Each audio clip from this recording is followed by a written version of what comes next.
Task Force X. Your new mission is to kill the Justice League.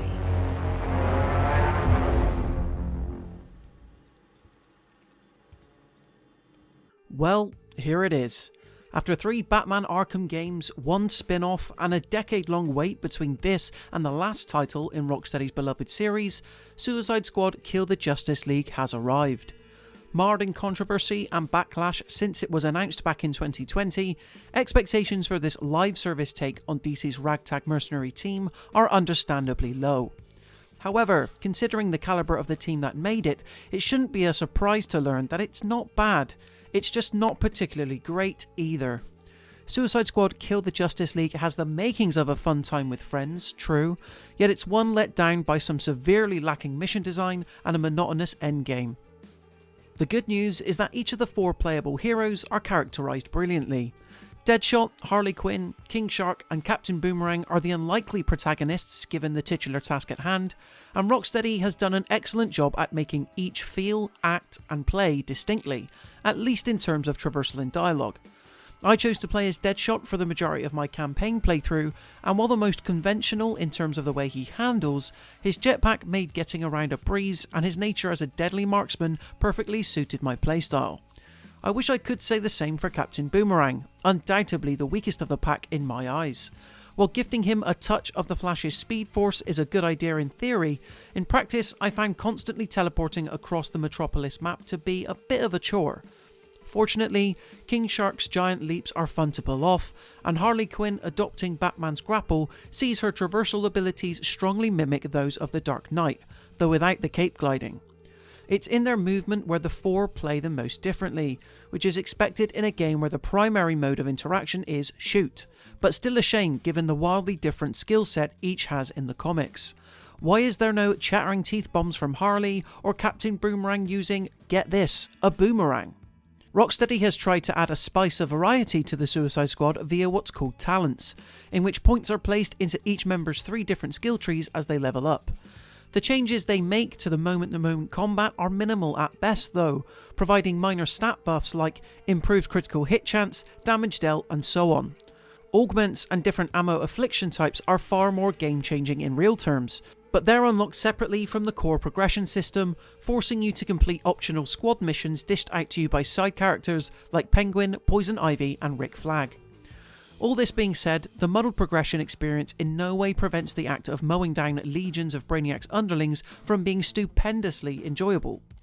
Even this is hampered, however, as every mission, main or otherwise, boils down to just some variation of horde mode. Yes, Suicide Squad Kill the Justice League feels great to play, especially on a PS5 DualSense, but whether the objective is to escort a bus, rescue civilians or defend giant plants, it quickly grows tiresome.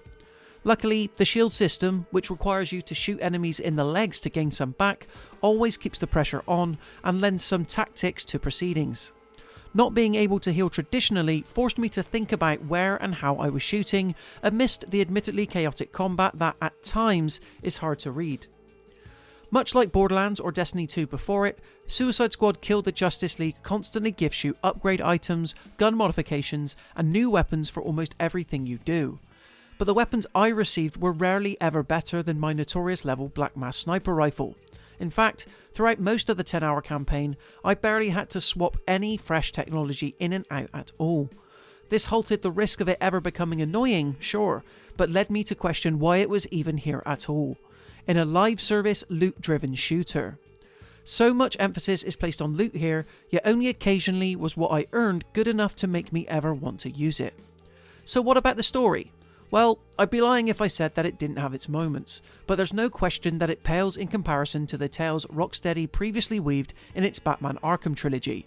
The main issue stems from how Suicide Squad Kill the Justice League never fully embraces its eponymous concept, with boss fights against the Justice League members either being over all too quickly or just plain boring to pull off. It was fun watching the gang come up with ways to combat each superhero specific power set, yet in the moment it still boils down to emptying magazines into their chest. The battle with Batman is an absolute standout, fully leaning into the concept of fear to make for a memorable set piece that does justice to the character that first kicked off the Arkhamverse.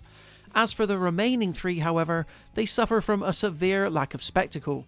The fight with Superman in particular has such little build-up that I could barely believe it was over despite the game telling me as such. Here's by far one of the most powerful heroes in all of comic books, and a bullet to the brain is enough to off him, apparently. Suicide Squad Kill the Justice League contorts its own lore so that it makes narrative sense, true, but it still feels off and poorly handled. The source of the Justice League turning bad is of course Brainiac, who has seen fit to poison the minds of Earth's saviours in the hopes of terraforming our planet into one resembling his own. Imagine my surprise then, after learning that his presence is largely reserved for the endgame. This so-called main villain simply poses no threat until the final 30 minutes, where soon after, Rocksteady sees fit to introduce yet another currency type that you need to accrue in order to kill him a further 12 times. The narrative framing device to justify this is cool, but it still consists of the same rote mission design brought about due to the game's live service trappings. It's horde mode overload. Suicide Squad Kill the Justice League isn't an outright disaster. The strategic nature of its shooting, with multiple afflictions and weapons to experiment with, gives it a tactical edge I wasn't expecting.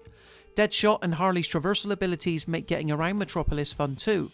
That said, the constant need to mow down hordes and hordes of faceless enemies eventually takes its toll, letting down an otherwise fun combat system and rich universe that once played host to one of the best incarnations of Batman we've seen. I'll definitely be back soon to see what Rocksteady has planned for the game's future.